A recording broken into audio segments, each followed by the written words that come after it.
All right, so this is going to be the last video for hospitality and tourism today in regard to the bucket list project. We stopped on the video before on page 22 and 23 where we went in and we created a function in F3 that would allow us to multiply the units times the cost. I'm hoping that you in class could see where this could really be useful in creating a real-world spreadsheet, because if this box calculates this times this for you, do you see the math that sheets can do for you without you having to pull out a calculator? Pretty amazing. I stepped on it. It was in the middle of the floor. Sorry. So starting on page 24, number G says click on cell F3 to highlight it, and I'm already there because that's where the function is.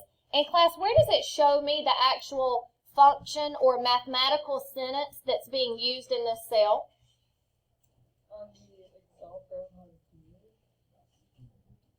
Yes, in the example, but where else on your sheet? If you click in cell F3 at your desk, so I'm looking at everybody, let's see. Alexander is getting caught up. Evan has not put his categories in yet. Carter is getting caught up.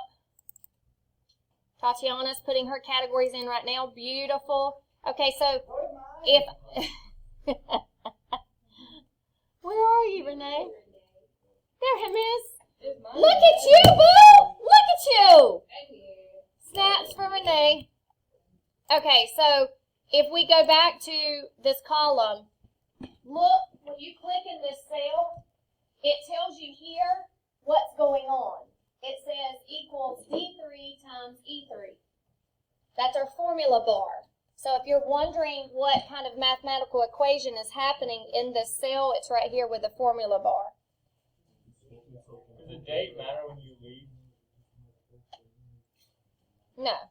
I mean, it needs to be realistic. Like if you leave on 9/17 and you plan to stay somewhere for 6 days, then you have to go ahead 6 days and then plan to leave on 9/23. Can you look at mine? I will in just a second. Would you work it out as like 5 nights? You can work it out however you want to. That's part of the mental upper level part of this project. All right, so I want to copy this formula. This is how brilliant Excel is. It looks for patterns. And so it says, okay, if this lady wants me to put equals D3 times E3 in this cell, what is she going to want to put in this cell? D4 times E4. And what is she going to want to put in this cell? D5 times E5. It looks for patterns. And I can hover over the right-hand side of this box till I get my crosshair arrow looking thing. And I can drag this down all the way down to F100 to match what we did with C. And it automatically applies that function throughout the entire column. And it changes the cells. So now in this box, what does our function bar say that it is? D4 times E4. You go down one more, D5 times E5, D6 times E6. Okay, so is that the step you got to, Rachel? Okay, Merritt, have you done this step? I have a problem with mine. It's not adding all the stuff, it's only adding my first column. Like it multiplied them all. Okay. I'll troubleshoot yours in just a second because we're almost done. We just need to add the currency feature to both of these columns because they're money. So I'm going to select and highlight all the way down to 100 and choose the currency feature. And the next step is to go back and fill in our other expenses. So we'll have to have a hotel. Can't type, my bad. We'll have to have meals, souvenirs, and any other kind of expense that you want for this trip. And that's why this is a multiple day project, because I want you to do the marketing research and look at the things that you might do while you're there. So this is not an easy project, or I should say simple project in the sense of, oh, checking boxes. When you get to this point and your spreadsheet is set up, you actually have to go do some research at these places that you might want to go to one day. And to just make sure as you spend your money, you keep an eye up here on your total budget to make sure that you don't outspend your budget.